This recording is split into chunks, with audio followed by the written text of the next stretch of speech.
going to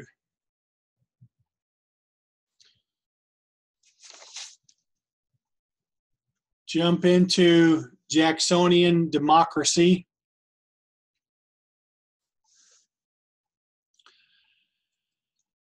Let me enlarge this a little bit.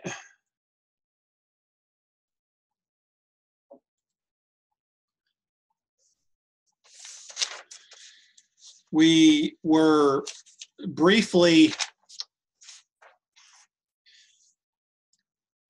introduced to Jackson on Thursday because of his bitter loss in the election of 1824 to John Quincy Adams. And that was despite Jackson winning the majority. Well, he had more electoral votes than the other four candidates, but he did not have the required 131. He also had the largest percentage of the population vote, but again, the 131 electoral votes is what was needed. So the House of Representatives chose John Quincy Adams, similar to the way that the Supreme Court chose George W. Bush, that's Little Bush, in his first election in 2000 over Al Gore because of the situation in Florida. So Jackson and especially his supporters were very angry about the election of 1824 because Henry Clay, who had run for the president but did not make the runoff of 3, he kind of swung his support to Adams, and then Adams, after he was elected, made Clay his Secretary of State. So it looked like it was kind of some corruption there, and it became known as the corrupt bargain. So almost immediately, Jackson's supporters, and remember, there's only one political party at the time for all practical purposes, the National Republicans. The Federalist Party did not really have much of a influence at this time and eventually died out. And so all 5 of these candidates in the 1824 election were National Republicans. When Adams was chosen as president, and Jackson's followers were very upset about that, they essentially didn't officially form a new party, but they were a faction within the party, and they referred to themselves as Democrats. So immediately after the suspicious, in their eyes, election of 1824, they started to work on getting Jackson elected in 1828.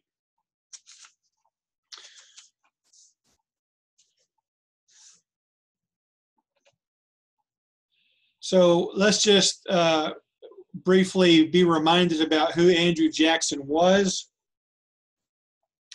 In becoming the 7th president in 1828 of the United States, he was the first president who was not from Virginia or Massachusetts. So that streak of what many consider to be an elite, wealthy type of leader was broken in one sense. Jackson was a slave owner and a plantation owner, but he was promoted as a people's president. He was going to be a champion for the common man, for the farmers, the small farmers, the yeoman farmers, the everyday ordinary citizens, and not just coming out of the elite. He had a wide appeal and popularity because he was a successful military man. The Battle of New Orleans in 1815, where he defeated the British, and then his many campaigns against the Native Americans, especially in Florida, the First Seminole War. He was widely hailed as a military hero. And so when he ran for president, his strongest support was from the South.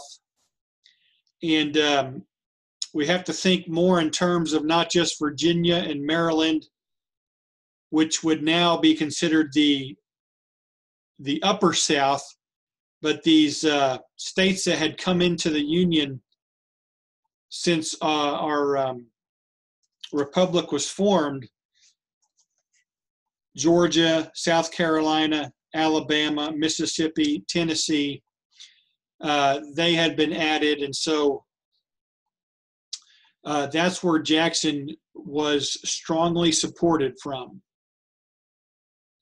Matter of fact, John Quincy Adams won the New England states in the election of 1828, but Adams strongly dominated in the West and in the South, and what we might remember as the Ohio Valley area. He carried all those states. Andrew Jackson had a nickname, and that was Old Hickory. And it was a reference to how tough he was, like an old hickory tree. So, a tough military man from Tennessee,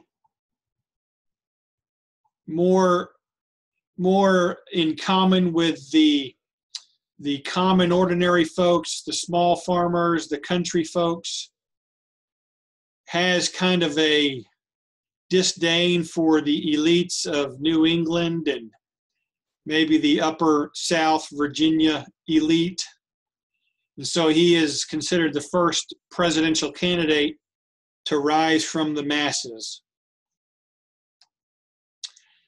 So maybe that helps you to see why President Trump chose to use Jackson as a comparison for his presidency. Just like Jackson, he was President Trump is probably much more well off than President Jackson, but President Trump, is a businessman, but he really has campaigned and fashioned himself to be a man who's fighting for Americans, which I believe he is, the American worker. And, he's really struck a chord. And the elite media, whether they're ultra-liberal or even more moderate, they're really puzzled by Trump and his connection with the common people of America.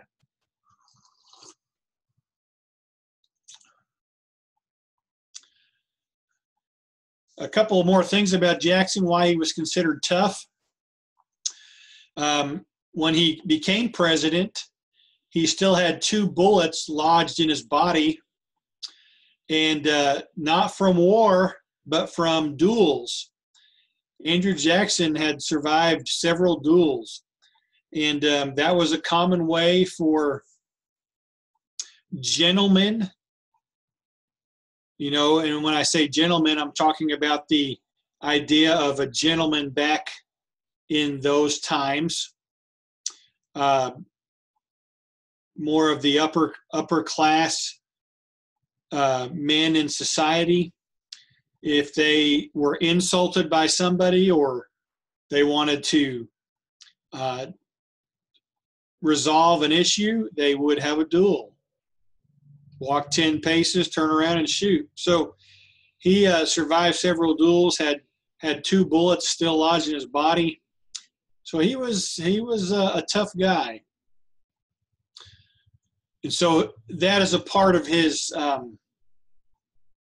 I would say that's a part of the makeup of his presidency, is he's a kind of a tough personality who is not going to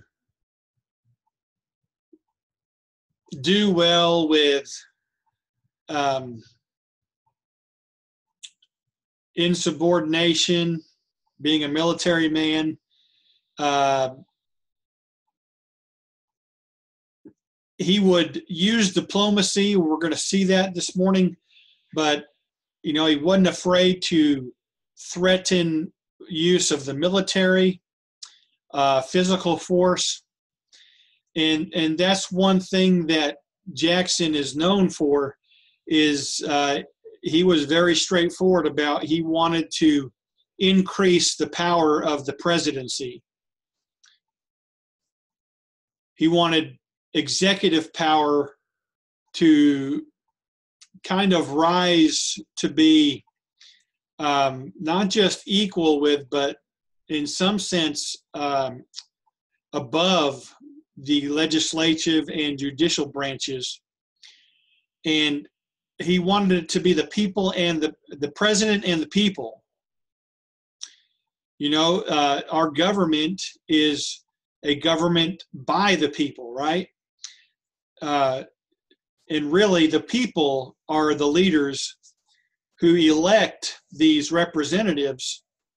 And so Jackson wanted, as president, to connect more with the people and not just other elected officials and wealthy elitists, which made up a lot of Congress and the Senate. But he wanted to make it the people and the president and the people, and see presidential authority and power grow stronger. This is a change from the first 6 presidents who were very cautious about, even though at times they would use the office to their advantage. For example, Thomas Jefferson in the Louisiana Purchase. In theory, these first 6 presidents wanted to be very careful to not appear to be using the presidency as a power grab and possibly promote the image of a monarchy. They had learned their lesson from the monarchy of Britain. So it's not that Jackson wanted to become king, but he just simply wanted to use the presidency more for the good of the people.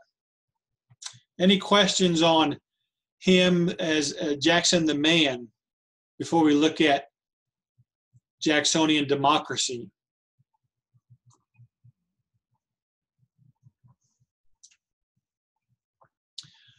So you'll want to know Jacksonian democracy for the test, because this is a major shift in national politics. We are only about 40 years old as a nation, so not very old, but after one generation, we're going to see this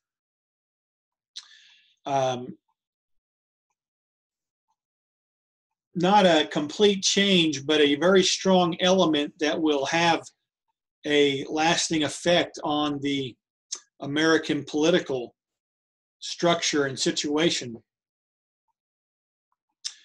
So Jacksonian democracy, let me go down to this one first. No, let me not do that. Let me go to this one first.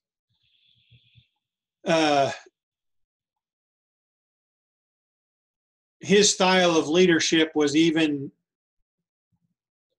characterized by cartoonists of the time in that he felt like he was a monarch. But he argued that the president was the only representative of all the people, whereas Congress, you know, your state senators would be your only representatives in Congress. Your state representatives would be your only representatives in the House. The president, on the other hand, would represent all people. And in some sense, he did feel like the president should rule supreme. But again, he would not go to the extreme end of the spectrum and say the president is a dictator or monarch.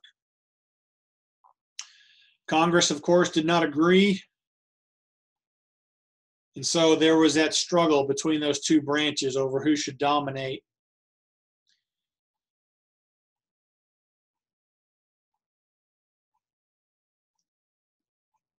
A key component to Jacksonian democracy was the increased amount of white males who could vote. As more states were added, you had more white males who were gaining the franchise of voting. And then you also had restrictions being dropped. For example, and this is the big one, you did not have to be a landowner in order to vote. Now, of course, this again only applies to white males. But the requirement that you had to own land was eventually done away with. And so this allowed more white males who were, we might say, middle class, or even, you know, and of course the poor white males, they had the same voting rights as the rich elite landowners. So it really was a major shift from almost like an aristocracy to a democracy.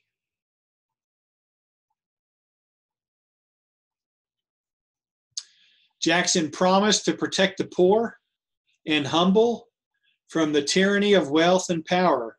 So that's one reason he despised the Bank of the United States.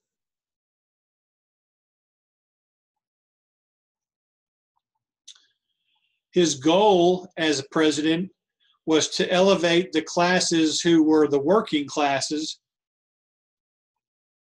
those who truly love liberty and desire noting equal rights and equal laws. Desire nothing but equal rights and equal laws. Little spelling error there.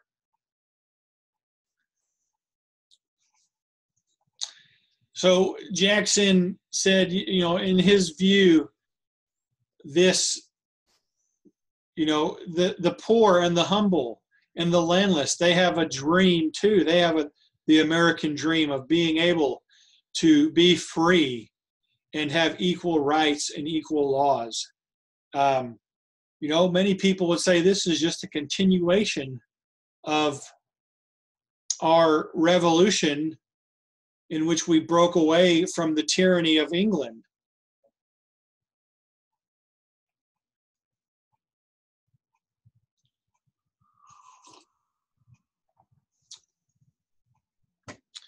Now, if you have your textbooks, there is a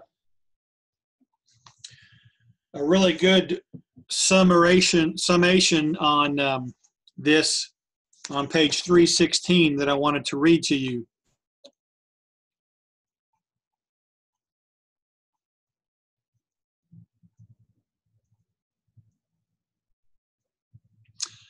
That is not what I wanted to read to you. Sorry.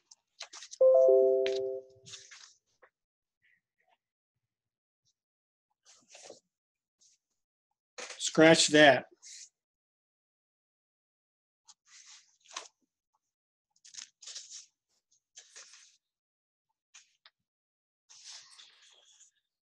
All right, any questions before we move on to the election of 1828? We're going to talk about that for a little bit because this puts Jackson in the presidency to begin the era of Jacksonian democracy, which would have been an error, I'm going to say, of about 50 years up until shortly before the Civil War.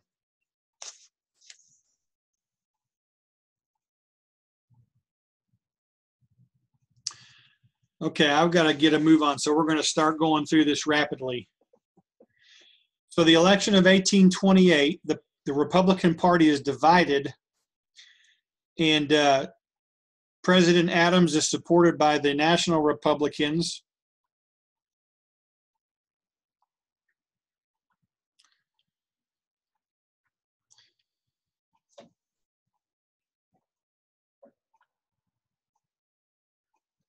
Sorry, let me look for something for a second. Here we go. Yeah. And what we're seeing here is the birth and the rise of the Democratic Party, which is still the Democratic Party of today. So this party is the older of the two that we have today. The modern Republican Party did not start until Abraham Lincoln in 1856. So this Republican Party that is running against Jackson in 1828, the National Republicans, that was the party that Thomas Jefferson started. But anyway, the party splits. And again, really, in 1824, they're just kind of factions. The faction that followed Jackson became the Democratic Party during the election of 1828.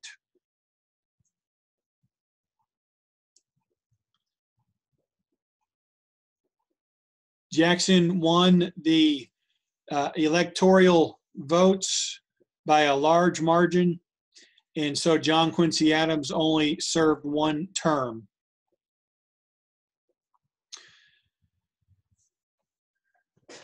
So this election made democracy popular. There was it was a move to see federal power strengthened. And the base for this party were rural Southerners. And they were the Democrats. The base for the National Republicans were the urban northern citizens. Later, they become the Whig Party. You can see that here.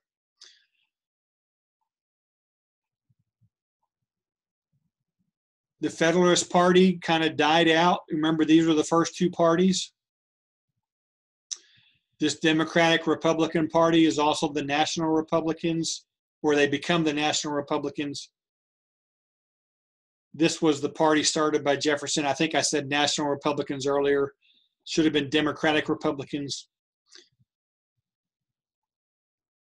Then when the Federalist Party is out of the picture, this party is the only party for a few years, one party system.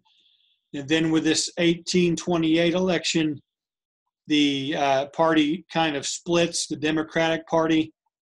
Now, during the 1828 election, they were still called the National Republicans, but a few years later, they will call themselves the Whig Party.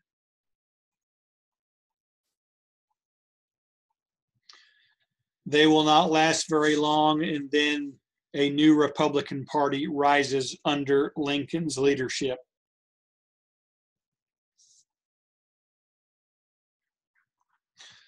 Okay.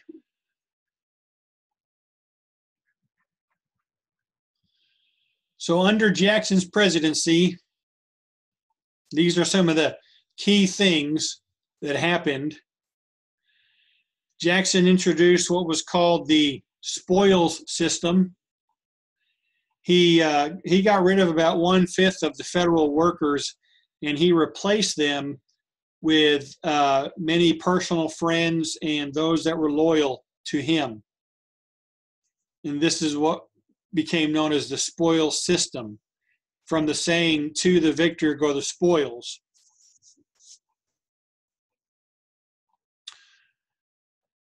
The nullification crisis,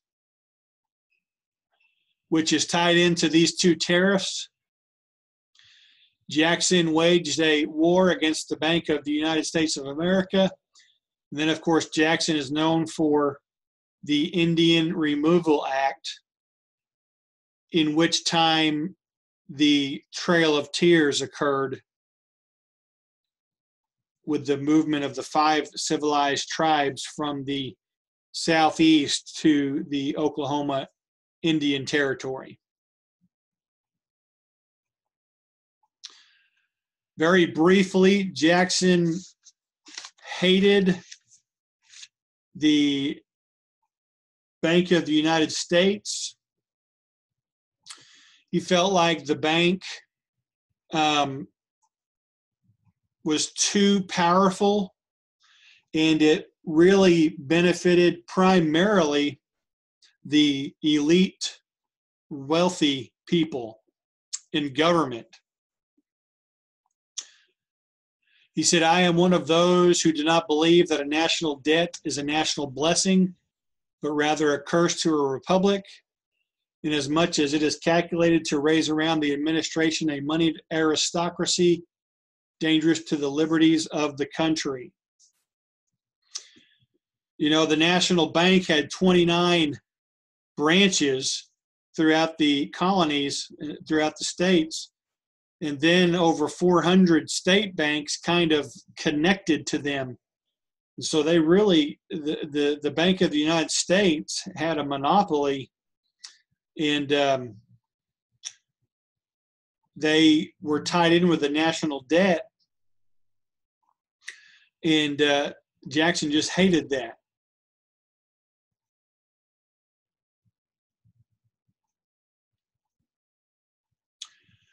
Now, if you will remember, the Second Bank of the United States received its charter in 1816 during the final months of James Madison's presidency, and it was a 20-year charter. So in 1836, it would be coming up again. And the president of the bank, you know, he understood that Jackson was hostile to the bank. Jackson would like to do away with it. So the president of the bank at that time moved to try to influence Congress to renew the charter before 1836. And so there was a bank recharter bill in 1832. Both houses of Congress passed it, but Jackson vetoed it.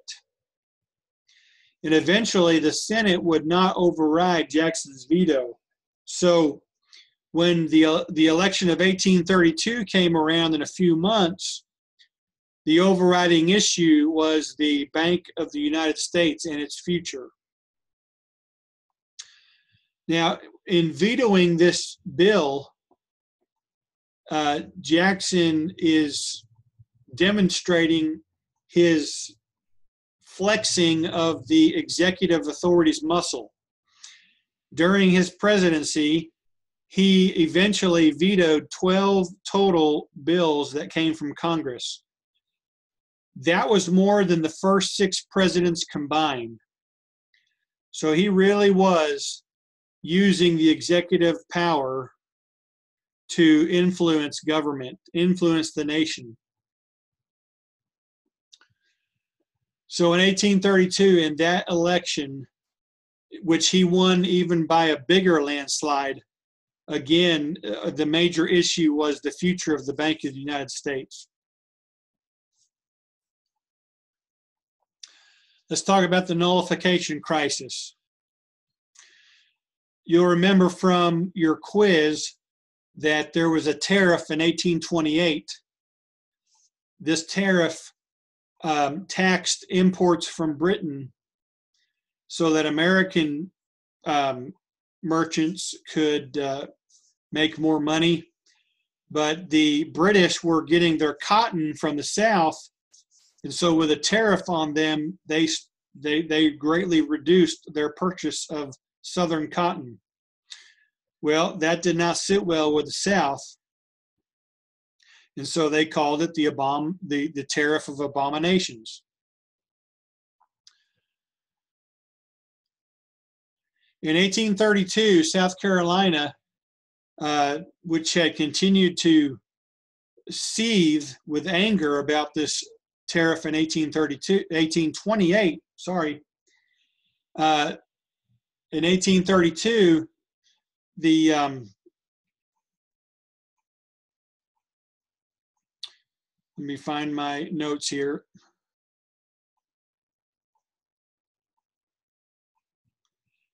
In 1832, John Calhoun, who was the vice president, all right, he was Jackson's vice president. He was from South Carolina. He wrote a little pamphlet saying that the tariff of 1828 really favored New England and hurt the South. And so, being a big state rights advocate, he said that a state in the Union could nullify or veto a federal law that they said was unconstitutional. And so that's what South Carolina did. Now, this was, you can see here at the top of this, nullify the tariff of 1832. Jackson and Congress tried to find a compromise with South Carolina. And so the federal tariff of 1832 was a little bit more lenient than the tariff of 1828. It was an amending of that tariff. They lowered the taxes on many imported items, but the tariffs on cloth and iron still remained high, and it still upset the South Carolinians. So John Calhoun led them to nullify the tariff of 1828/1832. And also, if the federal government tried to force these tariffs on South Carolina after they had said they were null, South Carolina would see that as an act of aggression, and they would secede from the Union. So this talk of seceding from the Union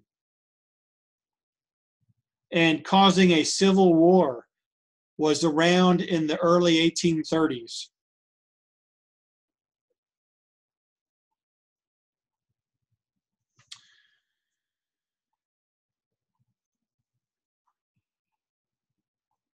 Henry Clay, the Secretary of State, came up with a compromise.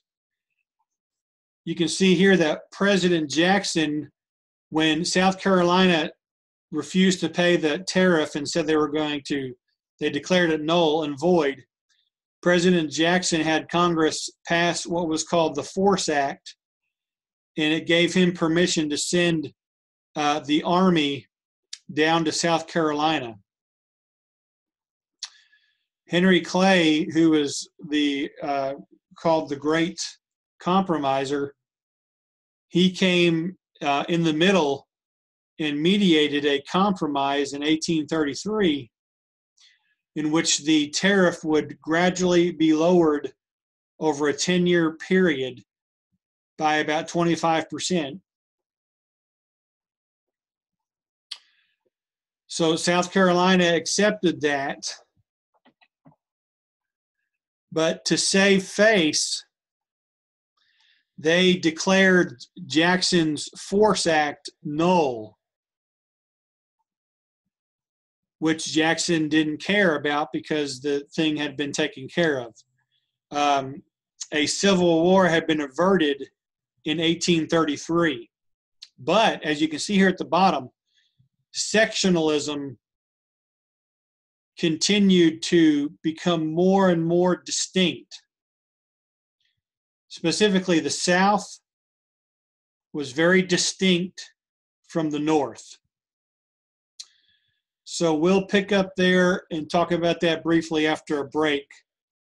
Let's break for just 4 minutes today so we can have a time of review. So it's 10:16 my time, so 10:20. I'm just going to stick around, so if any of you are sticking around, are there any questions? I'm going to stick around because it's nanner time. Got to get my potassium. But any questions?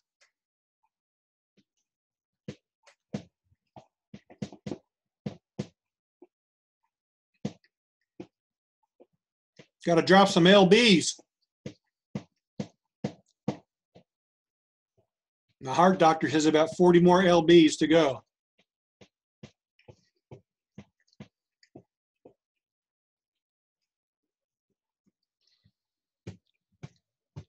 No questions? Okay, I'll ask you guys a question. Did you root for Texas Tech last night?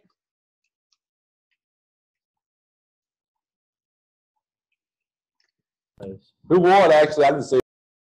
Virginia in overtime.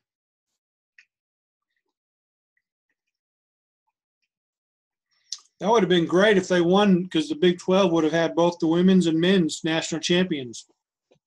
Because the Baylor women won the championship the night before over Notre Dame.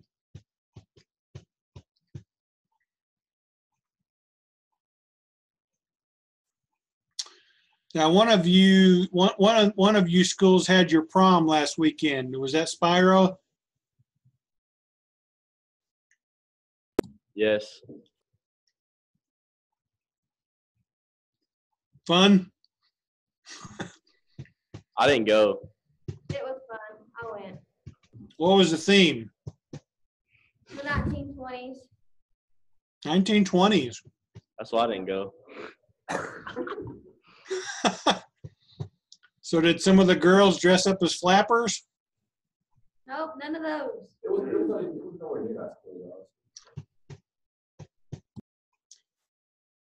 Have y'all heard of flappers from the 1920s?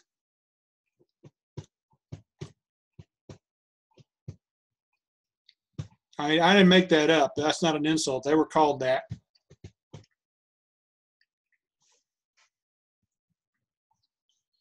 See, who else has a prom already?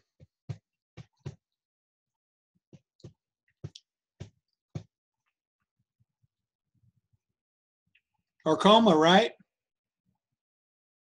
No? Did you guys have your prom already? Roland.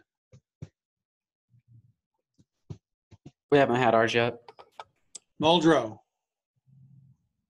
Was it Smithville? Yeah, we had ours last Saturday. What was your theme? Rustic romance. Rustic romance? Yep. So like blue jeans and stuff? Well, some people wore blue jeans, but it was kind of like just a pretty country style dish. Okay. It was really nice. Really nice. Pioneer woman menu? Eh.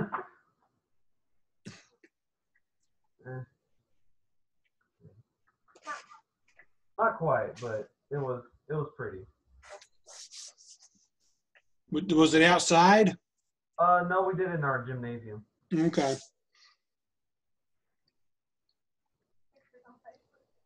All right, nanner time is over. Time to get back to.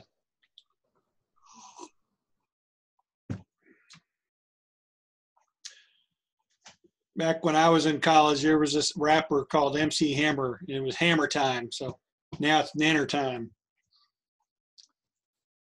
Oh, MC Hammer got busted for lip syncing.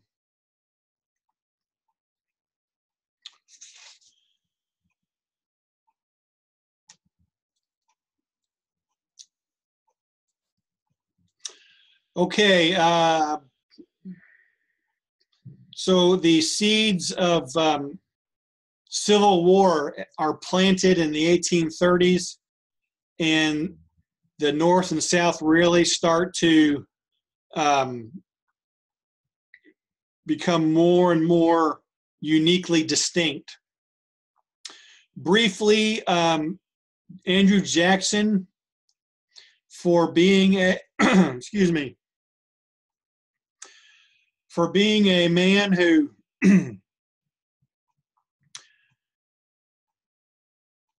wanted equal rights for all.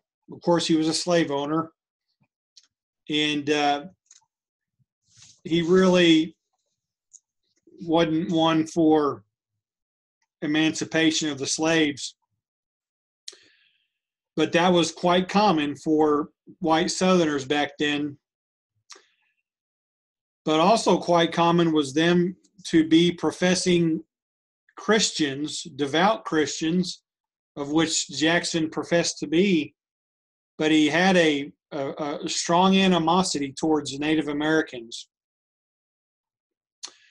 And one of the major things that happened during his presidency was the Indian Removal Act, which basically was to move all of the Native Americans on the eastern coast, and especially in the southeast, and relocate them west of the Mississippi to Indian Territory.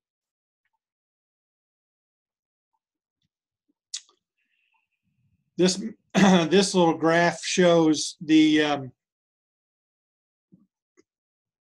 even though we said there's basically a north, and a south, within those two main regions, you had sections.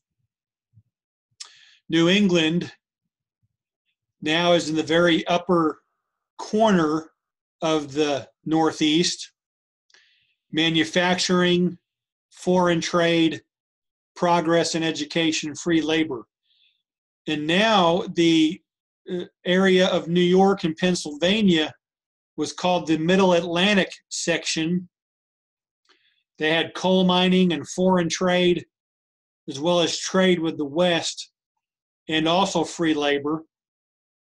The Southeast, and really we might want to distinguish the upper South, Virginia, Maryland, from the lower South, but the Southeast, cotton and tobacco, slave labor.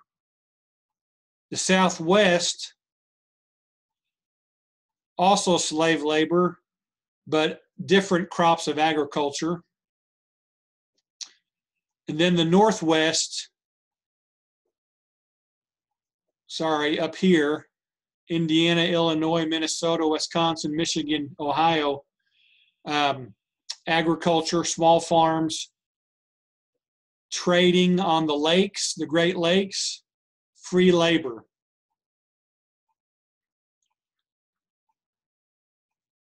So the two main regions, of course, would be North and South, and then those little sections within them.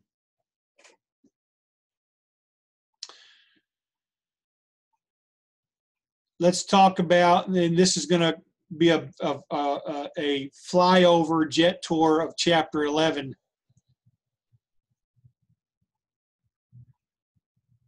culture in the South,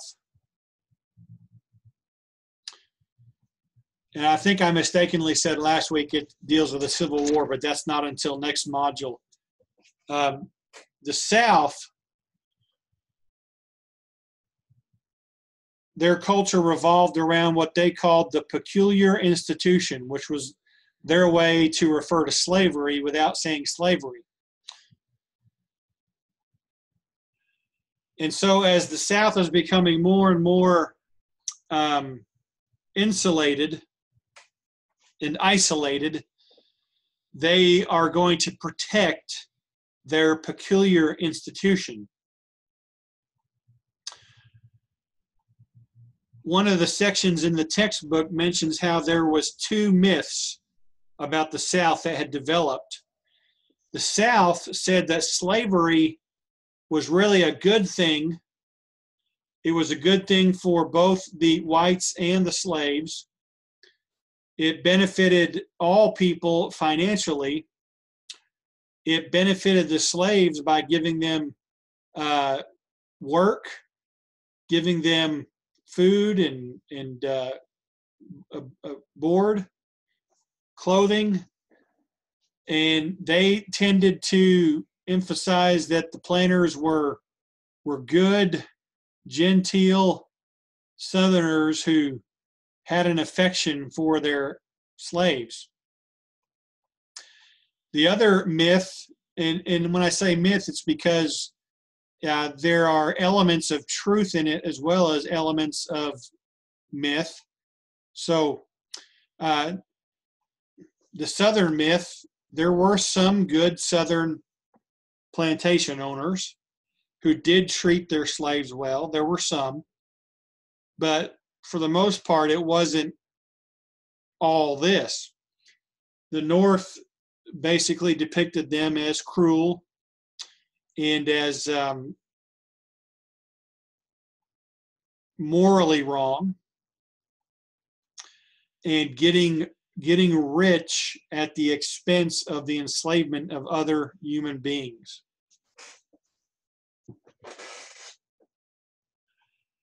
Southern states have slave codes, which are to keep the slaves in line and under their control. You could not come down from the North and distribute pamphlets and tracts about abolition, about freeing the slaves. That would cause, possible rebellion and uprisings. A gag rule, which was passed in the House of Representatives about abolition. Don't talk about it. Don't stump about it. Don't preach about it. Another angle about slavery being a positive good was that it was a superior labor system. All slaves were taken care of, while up in the North, in the industries, you had cruel factory owners taking advantage of their factory workers. And so the Southern plantation owners and elites were saying, you say we're cruel and we're taking advantage of our labor. Look at the rich, wealthy factory owners and mill owners in the North and how they do not take care of their workers. The Southerners looked at the Northerners as immoral, as ungodly. There were even biblical, both sections, the North and the South, both made reference to the Bible to support their positions. The South was more of an indigenous population. That is, more and more Southerners were being born every year, as well as more and more slaves. And they were more strict about letting European immigrants come into the South. The northern territories, the northern colonies, as well as the cities, were more known for their immigrants. The Irish, the Germans, they were, first of all, they came to the ports up in the north, New York City and Boston and Philadelphia, and then they stayed up there and worked in the cities. They did not migrate much to the south. And if they did, they weren't really, they were still always from the north. They weren't from the south. Also, the Southern Kingdom, the culture was known as the Cotton Kingdom. It rose from being basically in these areas in 1790.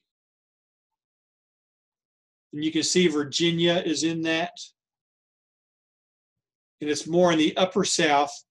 By 1850, the Cotton Kingdom was pretty much in the southernmost states of the Southeast and Southwest. And then right in here, Louisiana, Alabama, Mississippi. I'm sorry, Georgia, Mississippi, and Alabama. This was the Black Belt right in here. Not because of slavery, but because of the dark, rich, fertile soil that helped cotton be so plentiful here. This is South Carolina, Louisiana. So because the cotton production increased, the slave labor grew here. And so here, this shows you the same years. Well, this is 1860, but this is the populations of slaves. So in 1790, you can see that it's really thinning out in the Northeast. And then this little belt section here in the middle colonies and upper South, it's strong in here. And then by 1860, it's pretty much cleared out of the Northeast. In the southern section, and especially the Southeast, the peculiar institution is very, very prominent. So this was their culture.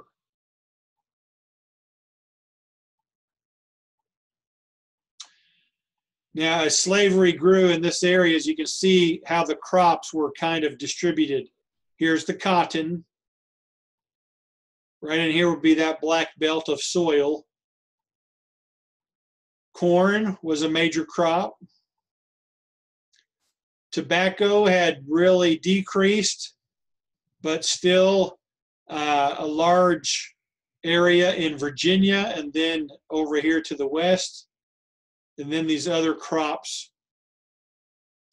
These were cash crops that sustained the economy in the South. Very quickly, cultural-wise in the South, you had a white culture. You had the minority of slaveholders. Do you realize that only 25% of Southern whites owned slaves? The majority of them were by the wealthiest planters, who constituted less than 1% of Southern white families.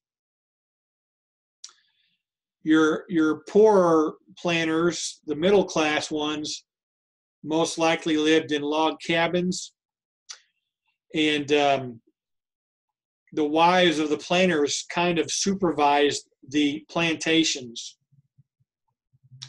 And on these smaller plantations with slaves, many of the owners worked in the fields alongside their slaves.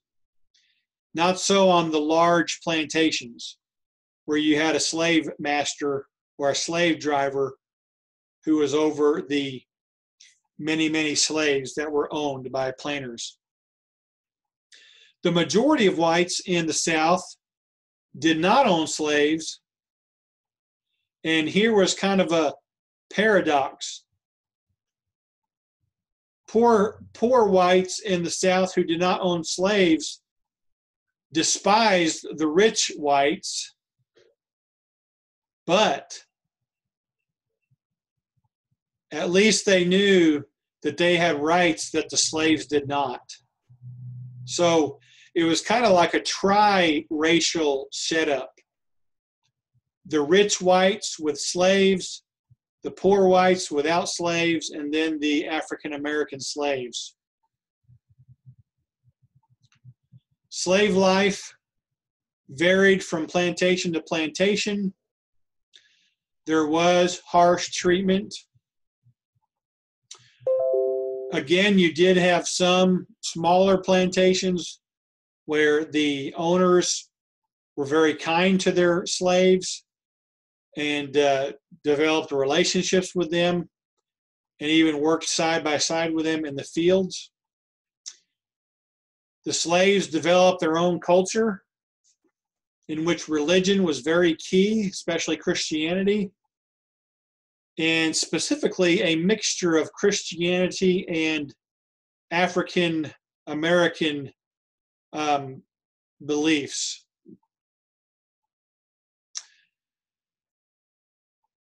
You have done a report over the spirituals that they sang, and hopefully you got to watch that report on the first slave hymnal that the man found on History Hunters.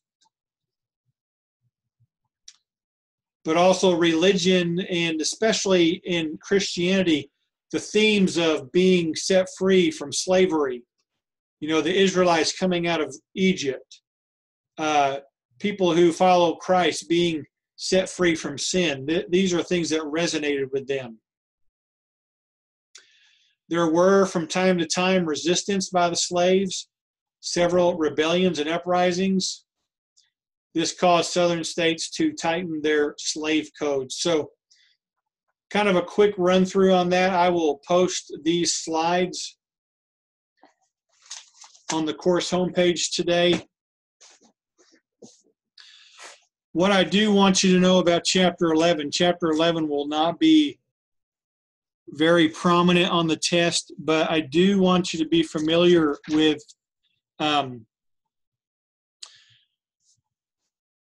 the distinctions of whites in the South. Like you had white planters, you had poor whites, you had the slave mistresses, the plantation mistresses. Those are all outlined in your book. And then also know the distinctions of slaves and African Americans in the South, which would include mulattoes and free African Americans who had been granted their freedom.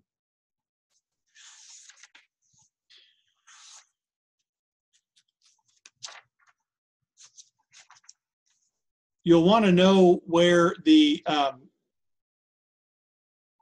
high concentration of cotton was also in the Southeast, and the relation of cotton to slavery. In Chapter 10, actually, let's go back to Chapter 8 and 9 first.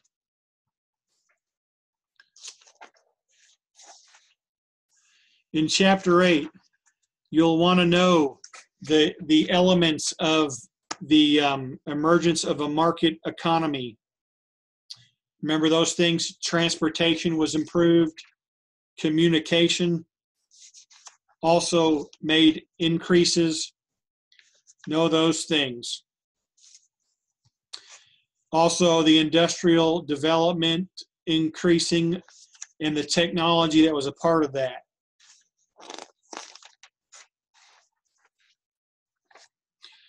And remember, just take note of the bold words and bold phrases in each chapter, because a lot of the things will revolve around that.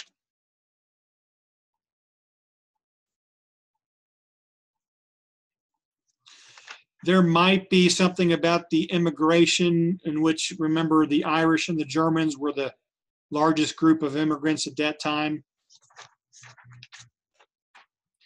Chapter 9, be able to distinguish nationalism from sectionalism.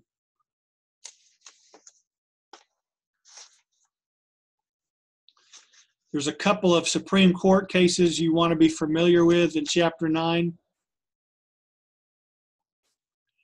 And of course, be familiar with Henry Clay's American System.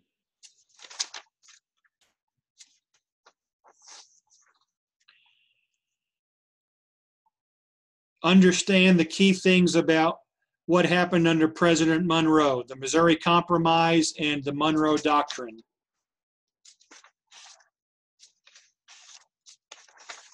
And then in Chapter 10,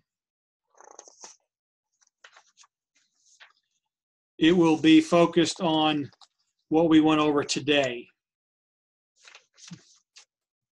The Jacksonian Affair.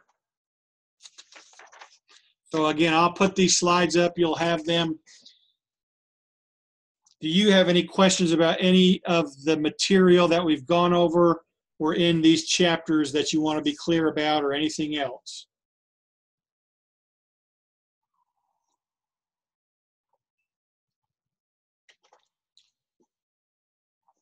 All right, so I'm going to, Spyro, you're going to do yours Monday. The other 4 schools, does this period start for you at 9:30 or can you be in your rooms a little bit earlier? Boulder starts at 9:25, Okay. but we usually get in here like 9:20. Roland starts at 9:15. Here at Smithville, we come in class at 9 o'clock. So Okay. Arcoma was? we can show up at 9. Okay, so this test will be available at 9:15. And you'll have till 10:45. So I'll give you an extra 15 minutes. And the same way with Spyro on Monday. Once again, go ahead. Sorry, this is Zach from Roland. I won't be here Thursday. I'll be out of town for a TSA state competition. Okay, will you be gone on Friday also? Yes, I'll be gone tomorrow, Thursday, and Friday. So can you do it on Monday? Yes, I can. All right, and that was Zach? Yeah. Okay, so I'll email your supervisor, let her know. Okay, thank you, sir. Yeah. Once again, you can bring a 3x5 index card with notes on it, no book.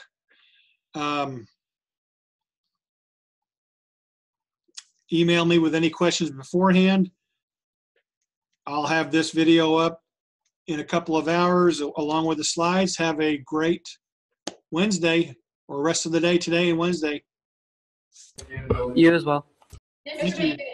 Yeah. It says on Blackboard that the test is open book. Does it really? Yes. The first 2 were not, right? The first 2 were not, but the third Yeah, one. that was a mistake on my part.